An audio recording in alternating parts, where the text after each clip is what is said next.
నమస్తే, welcome to Bharati TV. నేను Bapayya. Vijayawada parliament నియోజకవర్గం విజయవాడ పార్లమెంటు నియోజకవర్గం అనేది వైఎస్ఆర్ కాంగ్రెస్ పార్టీకి, వైఎస్ జగన్మోహన్ రెడ్డికి అందని ద్రాక్షలాగా మారిపోయింది. వైఎస్ఆర్ కాంగ్రెస్ పార్టీ ఆవిర్భవించిన దగ్గర నుంచి కూడా జగన్మోహన్ రెడ్డి ఖాతాలో విజయవాడ పార్లమెంట్ అయితే పడలేదు. 2011లోనో 12లోనో జగన్మోహన్ రెడ్డి వైఎస్ఆర్ కాంగ్రెస్ పార్టీ పెట్టుకున్నారు. 2014లో మొదటిసారిగా శాసనసభ, పార్లమెంట్ ఎన్నికలు రెండు ఒకేసారి వచ్చాయి కదా. అప్పుడు ఆ ఎన్నికల్లో విజయవాడ సీటు మాత్రం జగన్మోహన్ రెడ్డికి అందని ద్రాక్షగానే మిగిలిపోయింది. కోనేరు రాజేంద్ర ప్రసాద్ వైఎస్ఆర్ కాంగ్రెస్ పార్టీ తరఫున పోటీ చేశారు. 2014లో ఆయనకి పోటీగా, వైసీపీకి ప్రత్యర్థిగా టీడీపీ నుంచి కేశినేని నాని పోటీ చేశారు. ఆ తర్వాత 2014లో ఓడిపోయారు కోనేరు రాజేంద్ర ప్రసాద్. 2019లో చూస్తే మళ్ళీ అభ్యర్థిని మార్చారు. అభ్యర్థిని ఎవరిని పెట్టారు అనంటే పొట్లూరి వరప్రసాద్. పొట్లూరి వరప్రసాద్ మీద మళ్ళీ 2019లో కేశినేని నానినే పోటీ చేశారు. ఆయన ఓడిపోయారు పొట్లూరి వరప్రసాద్. ఆ తర్వాత 2024కు వచ్చేసరికి టీడీపీలో ఉన్న కేశినేని నాని ఏం చేశారంటే 24 ఎలక్షన్లకి కొన్ని రోజుల ముందే వైసీపీలోకి జంప్ కొట్టారు. ఈ క్రమంలో కేశినేని నాని తమ్ముడు కేశినేని చిన్ని అలియాస్ కేశినేని శివనాథ్ ని తీసుకొచ్చి తెలుగుదేశం పార్టీ బరిలో నింపింది. తెలుగుదేశం పార్టీ టికెట్ ఇచ్చింది కేశినేని చిన్నికి. కేశినేని నాని మీద పోటీ చేసిన కేశినేని చిన్ని విజయ్ ఢంకా మ్రోగించి మళ్లీ వైసీపీని మట్టి కరిపించారు. అలా వరుసగా 3 సార్లు కూడా వైఎస్ఆర్ కాంగ్రెస్ పార్టీకి అందని ద్రాక్షగానే మిగిలిపోయింది విజయవాడ పార్లమెంటు. ఈ క్రమంలో జగన్మోహన్ రెడ్డి 2029 ఎన్నికలకి మాత్రం ఖచ్చితంగా విజయవాడ పార్లమెంటు సీటు మీద అంటే ఆ జెండా ఎగరేయాల్సిందే, విజయవాడలో వైసీపీ జెండా రెపరెపలాడాల్సిందే అని చెప్పేసి ఆయన గట్టి పట్టుదల మీద ఉన్నారు. ఈ క్రమంలోనే విజయవాడ ఎంపీగా పోటీ చేయమని చెప్పేసి దేవినేని అవినాష్ ని అడిగారు.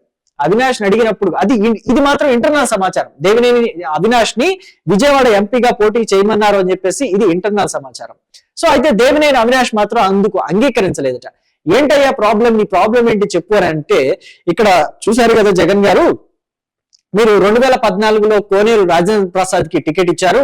ఆయన హుష్ ఫటాక్, అసలు అడ్రస్సే లేకుండా పోయాడు. ఆయన రాజకీయాలు వదిలేసి దూరంగా వెళ్ళిన తర్వాత ఆయన ఏకంగా చనిపోయారు అనారోగ్య కారణాల వల్ల. ఆ తర్వాత పివిపి ప్రసాద్ గారు, పొట్లూరి ప్రసాద్, ఆయన ఏం చేశారు, 2019లో పోటీ చేశారు. వైఎస్ఆర్ కాంగ్రెస్ పార్టీ తరఫున పోటీ చేస్తే ఆయన కూడా ఓడిపోయారు. ఆ తర్వాత ఆయన కూడా రాజకీయాలకు దూరం అయిపోయారు. ఇక కేశినేని నాని, ఆయన 2024లో పోటీ చేసి రాజకీయ సన్యాసమే తీసేసుకున్నారు. సో నేను చాలా భవిష్యత్తు కలిగిన వాడిని రాజకీయాల్లో, నాకు రాజకీయాల్లో ఇంకా చానాళ్ల పాటు ఉండాలనుంది. అందుకని వైఎస్ఆర్ కాంగ్రెస్ పార్టీ తరఫున నేను విజయవాడ ఎంపీగా పోటీ చేయనంటే చేయను, మీరు కావాలంటే గుంటూరు పార్లమెంట్ ఇవ్వండి, లేకపోతే ఏలూరు పార్లమెంట్ ఇవ్వండి, చేస్తాను, అంతే తప్ప నేను విజయవాడ పార్లమెంట్ కి అయితే పోటీ చెయ్యను అని చెప్పేసి తెగేసి చెప్పాడట. నా వల్ల కాదు, నాకు చాలా భవిష్యత్తు ఉంది అని చెప్పడంతో జగన్మోహన్ రెడ్డి కూడా ఇప్పుడు ఆ నిర్ణయాన్ని వెనక్కి తీసుకుని, అంటే దేవినేని అవినాష్ ని కాదని ఎవరికైనా ఇవ్వాలా అని చెప్పేసి ఆలోచిస్తున్నారు. ఎవరికి ఇవ్వాలి అని చెప్పేసి కూడా ఆయన బాగా డీప్ గా థింక్ చేస్తున్నారట ఈ విషయంలో. అయితే ఇప్పటి వరకు కూడా విజయవాడ అనంటే ఒక సామెత ఉండేది, పైన అమ్మవారు కింద కమ్మవారు అని చెప్పేసి. అయితే అది వెటకారంగా అని ఉండొచ్చేమో, కానీ లోతుల్లోకి వెళ్లి పరిశీలిస్తే మాత్రం అది కొంతవరకు నిజమే అనిపిస్తుంది.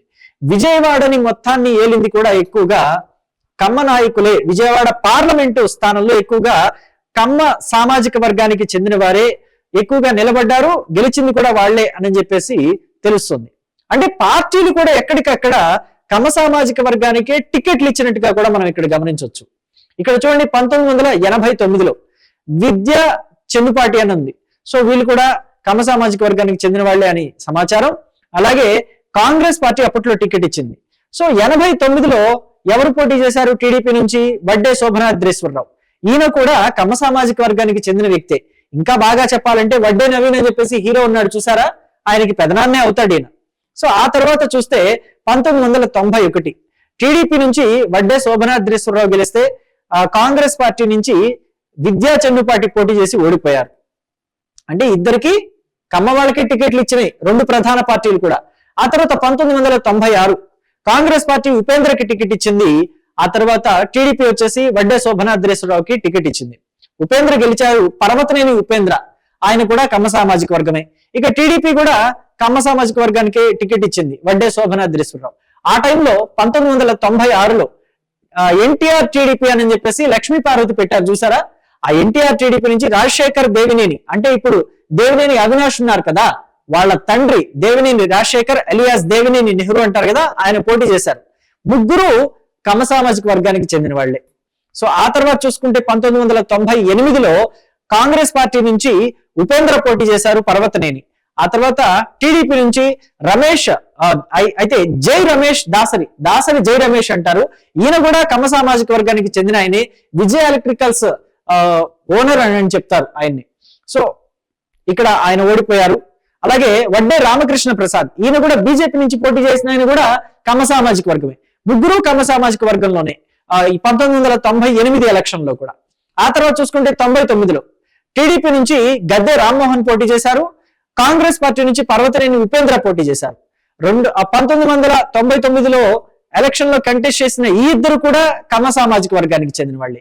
ఇక 2004లో లగడపాటి రాజగోపాల్ పోటీ చేశారు కాంగ్రెస్ పార్టీ నుంచి, ఆయన కమ్మ సామాజిక వర్గమే.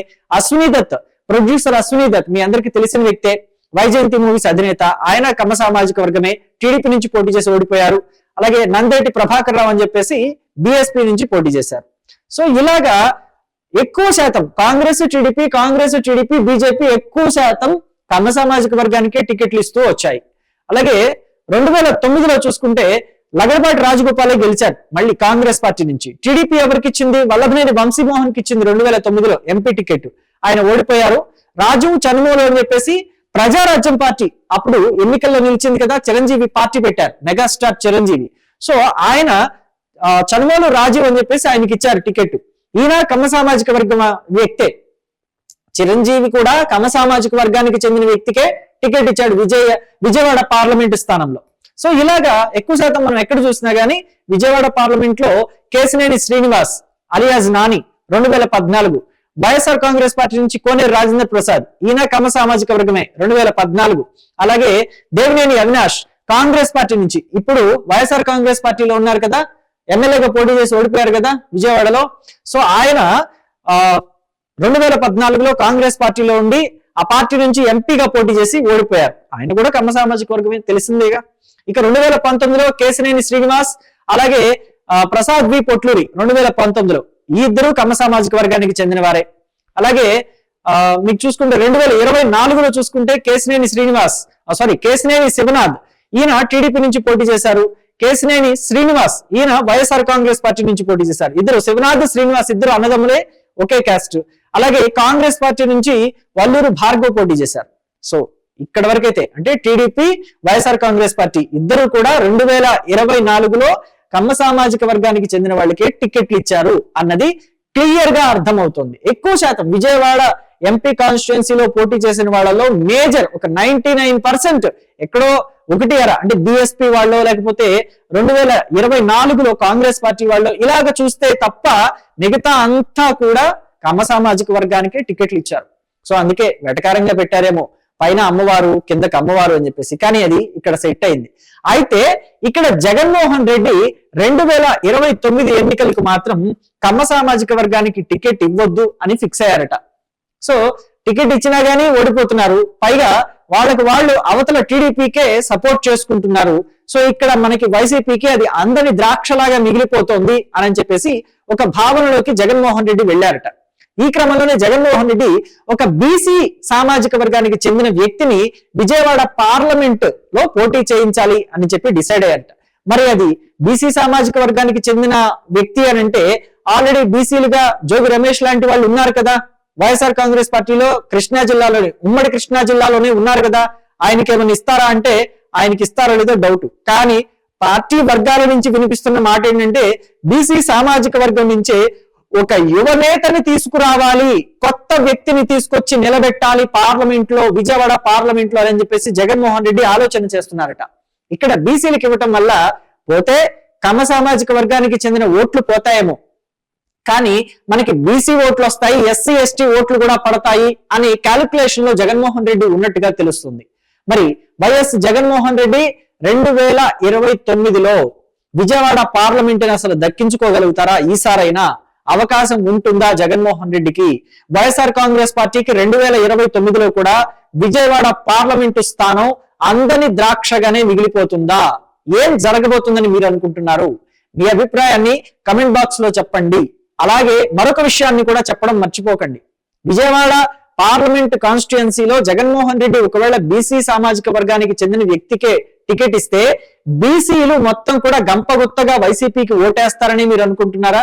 వాళ్ళతో పాటు ఎస్సీ ఎస్టీలు కూడా జత కలిసి వైసీపీకి విజయాన్ని అందిస్తారని మీరు భావిస్తున్నారా? మీ కామెంట్స్ మాత్రం తెలియజేయడం మర్చిపోకండి. Thank you.